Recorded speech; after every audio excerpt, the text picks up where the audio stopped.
What does it feel like when the person who raised you looks into your eyes and doesn't know who you are?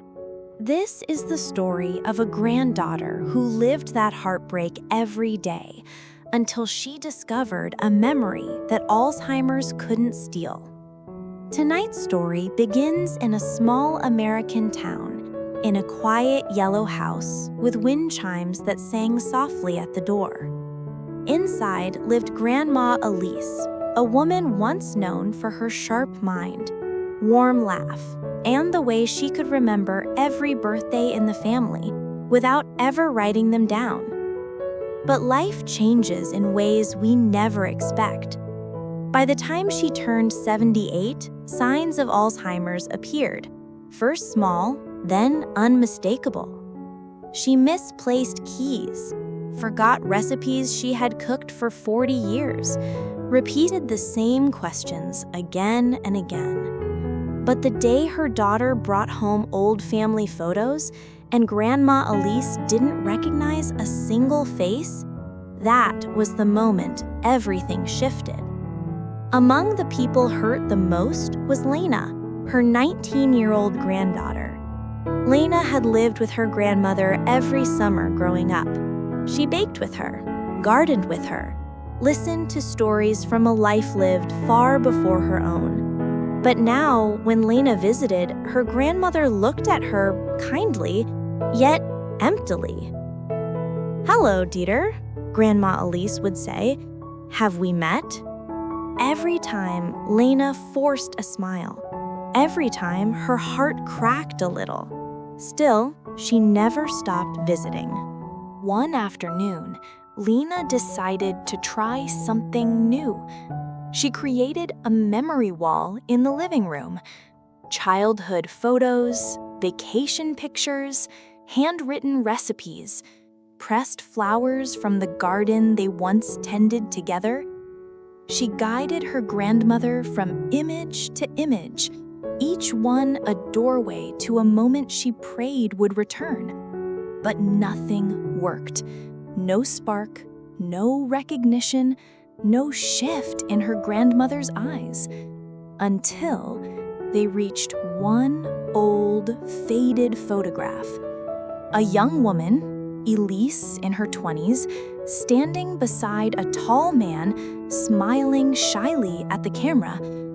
Grandma Elise stopped walking. Her trembling finger lifted. "That's him," she whispered. Lena blinked. "Him? Who is he, Grandma?" Tears filled the old woman's eyes. "My brother, Daniel." Lena stared at the photo. Her mother had never mentioned a brother. The family album had no other pictures of him.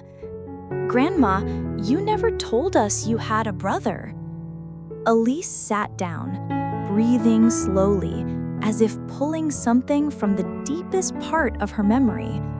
"We were inseparable," she said softly. "He walked me to school every day. He braided my hair when Mother was sick. He always said I was the brave one."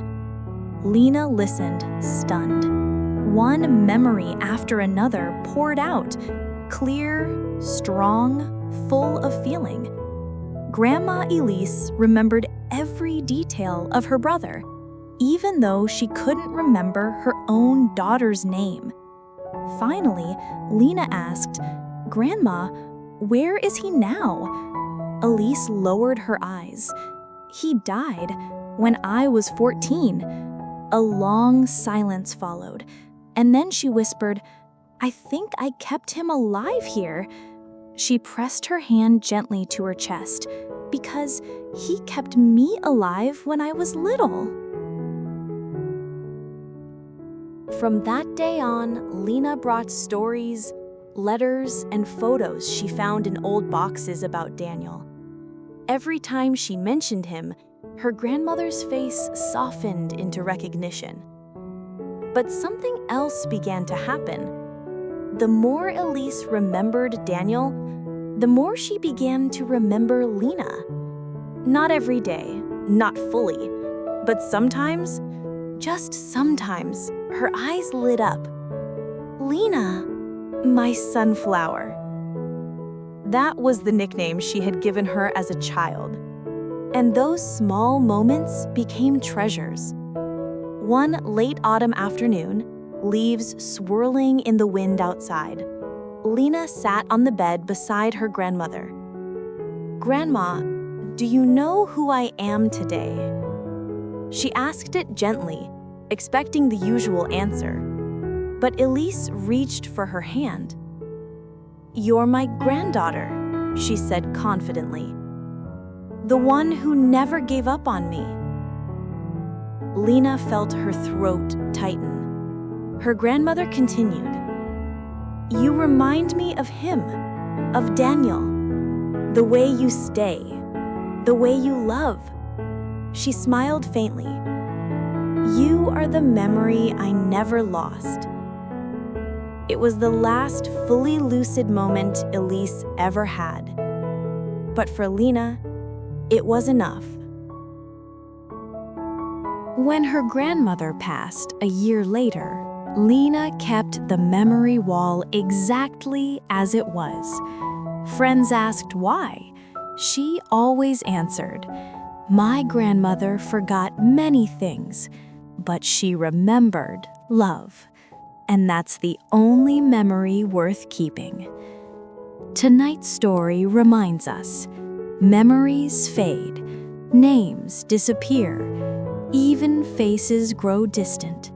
But love is the one thing the heart never forgets. Good night, my friend. May you rest gently, and may the memories that matter most stay warm inside you. If this story touched your heart, please share it.